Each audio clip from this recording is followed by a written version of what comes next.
పాటు బహుజన teachers association నాయకులు ఉన్నారు. సార్ మీరు చెప్పండి, ఇప్పటికీ విద్యార్థి సంఘాలు అంటే ఉపాధ్యాయ సంఘాలన్నీ స్పందించాయి, అందరూ వచ్చారు, అన్నీ చేస్తున్నారు. కానీ రాములు సార్ ఇప్పటివరకు స్కూల్కి రాకపోవడము, స్కూల్కి వచ్చినా కూడా మళ్ళీ స్కూల్కి రావడము, సంతకం పెట్టడం, వెళ్ళిపోవడం జరుగుతుంది అన్నట్టుగా ఇక్కడికి వచ్చిన తీరు చూస్తే మాకు అర్థమైంది.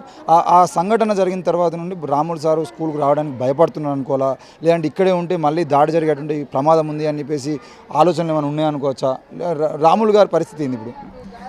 Thank you sir. మరి ముఖ్యంగా N9 టీవీకి బహుజన టీచర్స్ అసోసియేషన్ నుండి కృతజ్ఞత తెలియజేస్తున్నాను. ఎందుకంటే ఏ సోషల్ మీడియా కూడా ఇప్పటివరకు ఈ న్యూస్ని కవర్ చేసినటువంటి సందర్భం కానీ ఆలోచన కానీ రాలేదు. వచ్చినందుకు మీకు అందరికీ ప్రత్యేకంగా మీ టీవీకి ఛానల్కి ధన్యవాదాలు బహుజన టీచర్స్ అంతా జరుపుకుంటున్నాను.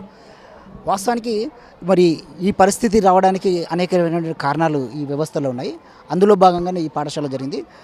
రాములు సార్ అనే వ్యక్తిని వాస్తవానికి అక్కడ జరిగినటువంటి సందర్భాలను చూస్తే వాంటెడ్లీ టార్గెట్ చేసినట్టు కనిపిస్తూ ఉంది. ఎందుకంటే ఇచ్చినటువంటి విజువల్స్ కావచ్చు, ఆడియో రికార్డింగ్ కావచ్చు, ప్లాన్ ప్రకారం ఒక కథను అల్లి, ఒక కట్టుకథను అల్లి విద్యార్థులను ప్రలోభ పెట్టించి, తప్పుడు సమాచారం ఇప్పించి భౌతికంగా దాడి చేయడానికి వచ్చిండ్రు. దాదాపు ఒక 100 మంది రావడం జరిగిందంట. సో దాన్ని చూసినప్పుడు సహజంగా ఒక వ్యక్తి 100 మందిని ఒక్కసారి దాడి చేయడానికి వచ్చినప్పుడు సహజంగా ఒక టీచర్ కావచ్చు, ఎవరైనా సరే భయభ్రాంతులకు గురి అవకాశం ఉంది. భయభ్రాంతుల లోపల కూడా అతనికి ఏమీ తోయని పరిస్థితి లోపల ఇప్పటికి కూడా నిన్న సార్ ఇంటికి సందర్శించడం జరిగింది. సార్ను సంఘీభావం చేయడం జరిగింది. సార్ ఎటువంటి పరిస్థితుల్లో మేము అండగా ఉంటాము, మీరు ఏ తప్పు చేయలేదు కాబట్టి మీ పక్షాన మేము ఉంటాము, మీరు ఖచ్చితంగా పాఠశాలకు రావాలని కూడా కోరడం జరిగింది.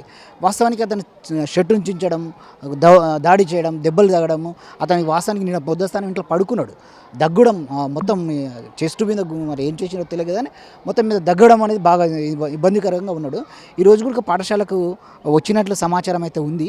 మరి ఇక్కడ ఉన్నటువంటి శాంతి భద్రత దృష్ట్యా మరి ఏందో పోలీసులు అయితే ఇక్కడ నుండి బలవంతంగా రాములు సార్ని ఇంటికి పంపించినట్లుగా మాకు తెలుస్తూ ఉంది. ఇది తప్పు, ఇది సరైన పద్ధతి కాదు. ఎందుకంటే తన డ్యూటీని తను నిర్వహించుకోనియాలి. ఏదైనా సమాచారం ఉంటే ఇప్పుడు అన్ని ఉపాధ్యాయ సంఘాలు ఒక సమస్య ఉన్నప్పుడు ఖచ్చితంగా స్పందించడానికి ప్రయత్నం చేస్తే వస్తాయి, ఖచ్చితంగా ఖండిస్తాం. ఇది యావత్తు ఉపాధ్యాయ లోకానికి ఇది ఒక పెద్ద మాయన మచ్చ. ముఖ్యంగా ఏంటంటే ఈ రాష్ట్రం లోపల కావచ్చు, ఉమ్మడి రాష్ట్రంలో కావచ్చు, 2 రాష్ట్రాల్లో కూడా ఈ స్వామీజీలు అయినప్పుడు మాత్రం పాఠశాలలో ఉపాధ్యాయులు దళిత ఉపాధ్యాయులకు ఒక టార్గెట్గా అయిపోతున్నారు. అది ఎందుకో మరి తెలియదు కానీ ఈ టీచర్ల పట్ల విద్యార్థులు కావచ్చు, స్వాములు కావచ్చు, రకరకాలుగా వీళ్ళను అనేకమైనటువంటి సమస్యలను క్రియేట్ చేసి వీళ్ళని ఇబ్బంది పెట్టించి వాళ్ళ మీద ముక్కుమంగా దాడులు చేయడం జరుగుతుంది. సో దాంట్లో భాగంగానే వీళ్ళు వచ్చిందని అనుకుంటున్నాను. ఒక టీచర్ ఒక విద్యార్థికి స్వామైనా కావచ్చు, ఇంకో ఏమైనా కావచ్చు, ఆ పాఠాంశంలో భాగంగా అడగడం, ఒక మందలించడం కూడా జరుగుతుంది కొన్ని సందర్భం లోపల. సో అడుగుతున్నటువంటి క్రమంలో అడుగుతున్న క్రమం లోపల మరి విద్యార్థి పిలిచినప్పుడు రాకపోవడం, గురువుకు అది అవమానంగా కూడా అనిపించడం కూడా జరుగుతుంది.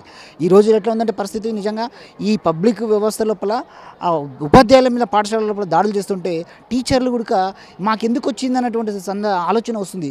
చెప్తే ఏంది, చెప్పకపోతే ఏంది. చెప్తే ఒక రకంగా ఉంది, మందలించి చెప్తే ఒక రకంగా రిసీవ్ చేసుకుంటారు పేరెంట్స్, చెప్పకపోతే ఒక రకంగా చెప్పినా చెప్పకపోయినా 2 రకాలు అయిపోయింది. మాది ఆడకత్తెల పొగ చక్కెరలకు అయిపోయింది. ఇప్పుడు చెప్పకపోతే చెప్పలేదు అందుకని అడుగుతున్నారు, చెప్తేనే ఎంత నా కొడుకు చదువుకొని నువ్వు ఎవడు కొట్టడానికి, నువ్వు ఎవడు దండించడానికి, ఎవడు మందలిస్తే కూడా సున్నితమైనటువంటి విద్యార్థులు ఏం చేస్తారంటే ఆత్మహత్యలు తీసుకునేటువంటి పరిస్థితులు చూస్తూ ఉన్నాం.